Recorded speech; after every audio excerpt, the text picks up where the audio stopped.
One of the things that arguably hindered me a bit when it came to my gut issues was when I was trying to look at kind of the stress element.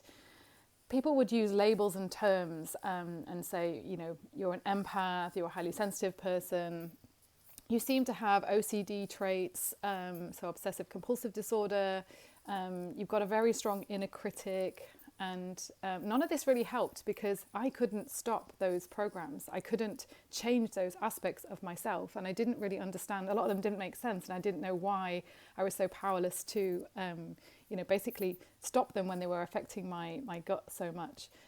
What really helped was understanding that actually many of these traits are protective and an attempt to kind of chase safety, as it were, in a system that usually at a younger age experienced something difficult. And at that point, maybe there was no compassionate witness, no one able to help. So emotions got suppressed and they would be down in the body. And then the nervous system would upregulate as a result of that and go into hypervigilance mode. And this is where you might have been a sensitive person, but now you might become a highly sensitive person because you have a highly sensitized nervous system that's constantly scanning for danger and also checking other people's nervous systems because that's going to be really important to settle yours. And so once I got this piece of information, it made absolute sense. And of course, the next thing is like, what do you do about that? And this is when I began these practices of emotional allowing, doing a lot less. And when I experienced something and could feel an urgency to do something like a compulsive trait to avoid a feeling, I would actually just pause and do a drop into the body and just say, like, if I don't do that, what is the feeling that's coming up for me? Where do I feel that in my body? And just be more curious about those things.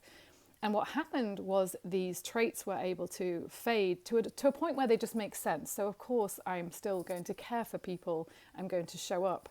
And yeah, if I have like 10 screens open on my laptop and WhatsApp and all this scrolling and stuff, then I'm going to have issues with my attention span. So actually, the more I'm doing these quiet practices, the meditation, the stillness, the allowing, less time on my phone, more time kind of creating safety in my body, then the more that I'm getting mental clarity, peace, not struggling, switching between so many tasks all in one go, but also the inner critic piece. I understand that was there often again as a kind of something to either point towards an emotion that I was suppressing or to kind of maintain the status quo and keep this kind of compulsion and urgency and avoidance in place. So again, when I understood these pieces of information, it just really gave me the motivation to go towards more of those quiet mind-body practices. And obviously the system can then update because we're in a completely different situation now, and all of those labels could just fade out. So I hope this helps you in some way, and of course you can just reach out if you have any questions or it speaks to you.